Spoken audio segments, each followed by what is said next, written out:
Таджикистан готовится к запуску Рагунской гидроэлектростанции. Сегодня заработает одна из 6 турбин. Мощность каждой 600 мегаватт.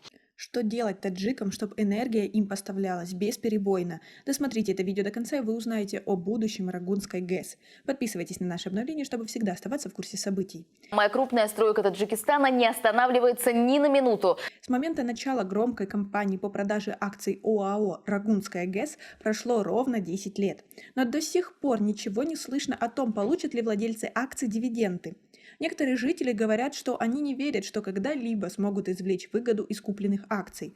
Но власти призывают людей хранить ценные бумаги, которые начнут приносить дивиденды после завершения строительства гидроузла.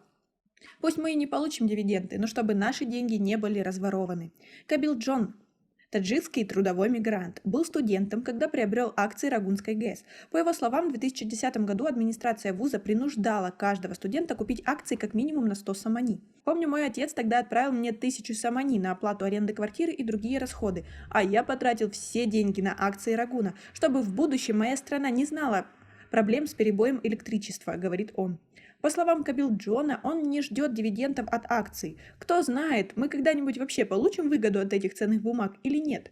Пусть даже и не получим дивидендов, но если хотя бы один самани из денег народа будет разворован, я лично этого не прощу, добавил собеседник. По словам Кабил Джона, он и, возможно, тысячи других акционеров покупали ценные бумаги не ради получения прибыли, а с надеждой на бесперебойную подачу электричества. По сей день население страны страдает от нехватки электричества.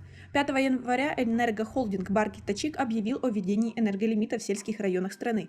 К слову, сельские жители составляют 70% населения страны, и в эти морозные ночи они сидят без света. Кабил Джон не единственный, кто потерял надежду получить прибыль от акций Рагуна. Власти Таджикистана также не предоставляют прозрачных отчетов о деятельности ОАО «Рагунская ГЭС» в нарушении закона об акционерных обществах. Напишите нам, пожалуйста, в комментарии, есть ли у вас такие же акции, и верите ли вы, что люди когда-то начнут получать прибыль от них.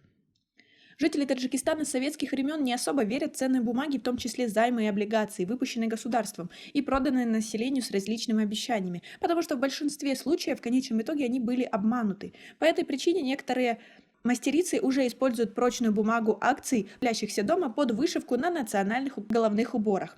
Однако Фуркат Элов, заместитель главы Агентства по развитию рынка ценных бумаг Министерства финансов Таджикистана, 6 января рассказал, что акции – это не простые, а ценные бумаги.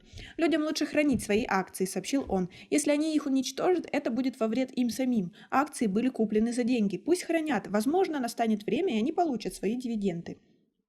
В ОАО «Рагунская ГЭС» сообщили, что все средства, собранные за счет продажи акций, были потрачены на строительство ГЭС. Зухра Мусоева, глава отдела инвестиций ценных бумаг ОАО «Рагунская ГЭС», сказала, что вырученные деньги пошли по назначению на закупку оборудования ГЭС. По ее словам, согласно плану, жители смогут рассчитывать на дивиденды только тогда, когда все 6 агрегатов гидроэлектростанции будут полностью введены в эксплуатацию, а строительство Рагунской ГЭС будет официально завершено.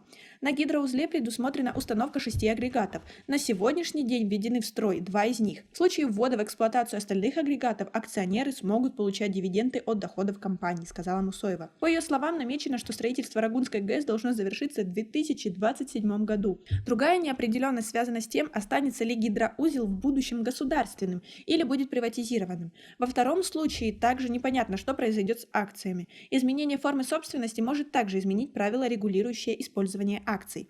Между тем, в первые дни продажи акций Рагуна некоторые политики и священнослужители называли кампанию благотворительностью. Махмад Саид Убайдулоев, тогдашний мэр Душанбе, заявил 6 января 2010 года в ходе масштабной кампании по продаже акций, что приобрел ценных бумаг на 5000 самани, но не думает о прибыли. Участники Великой Отечественной войны завоевали победу, а мы можем построить Рагун за счет своего активного участия, отметил он. Судя по всему, Убайдулоев тогда пропагандировал эту кампанию как патриотическую и благотворительную инициативу, нежели как возможность инвестировать и получать выгоду. У нас пока на этом все. Оцените наше видео подпиской и лайком. До скорой встречи.